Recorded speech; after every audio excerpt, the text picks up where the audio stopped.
आज के स्टोरी बहुत ही खास होने वाले हैं, तो इस स्टोरी को ध्यानपूर्वक ज़रूर सुने। तो चलो स्टार्ट करते हैं।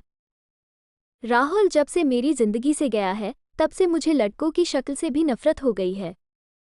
उसे मैंने बहुत प्यार किया, और जब वो बिना एक दिन ऐसे ही भाग गया तब मुझे लगा कि दुनिया में प्यार नाम की कोई चीज़ नहीं होती है। अब मैं जैसे बिना दिल वाली इंसान बन गई हूँ। मुझे कुछ भी महसूस नहीं होता है, क्योंकि अब मुझे लगता है कि इससे बड़ा मेरी लाइफ में अब क्या होगा। इसलिए आज मेरे पापा मम्मी के बोलने पर मैं तैयार हो गई एक लड़के से शादी करने को। पापा का बोलना था कि एक बार उस लड़के से मिल लो। मैंने मना किया, क्योंकि जिसको मैं इतने सालों तक साथ में रहकर नहीं पहचान पाई, तो अब एक छोटी सी मुलाकात से एक अजनबी को क्या पहचान पाऊंगी। लेकिन लड़का भी मुझसे मिलना चाहता है। मैंने उसको मिलने को हामी भर दी। सच कहूँ तो मुझे अब किसी भी बात से कुछ फर्क नहीं पड़ता है। हमारा मिलना तय हुआ डिनर पर। पापा और मम्मी चाहते हैं कि मैं अकेले ही मिलने उससे जाऊं। मैं जैसे मुर्दा हूं, मुझे अब कुछ फर्क नहीं पड़ता। मेरे हाथ में जो आया मैंने पहन लिया और पहुंच गई। देखा तो वो मेरे लिए वहां बैठा इंतजार कर रहा था। मुझे देखते ही मेरे पास आया और मेरा नाम पूछता है। सामने जाकर मैं उसके बैठ गई। उसकी आंखों में चमक थी, लेकिन मैं इस चमक को जानती हूँ। ये हर लड़का दिखाता है पहली मुलाकात में। राहुल मुझे छोड़कर गया, लेकिन जिंदगी का बहुत बड़ा सबक मुझे सीखा कर गया है। वो लड़का मेरा मुंह उतरा देखकर मुझसे पूछता है, क्या हुआ, सब ठीक है?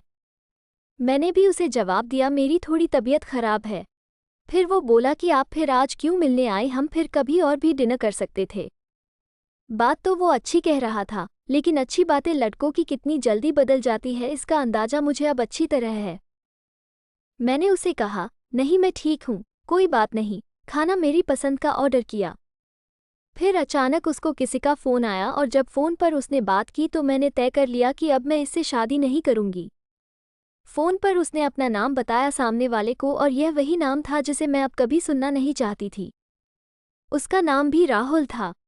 मैं भी हैरान थी। मैं इतनी ज़्यादा खोई हुई थी कि अभी तक मैंने उसका नाम नहीं पूछा, ना पापा मम्मी से ना ही उससे। मैं एकदम से खड़ी हो गई और उसको बोला कि मैं जा रही हूँ, मेरी तबीयत ज़्यादा खराब है।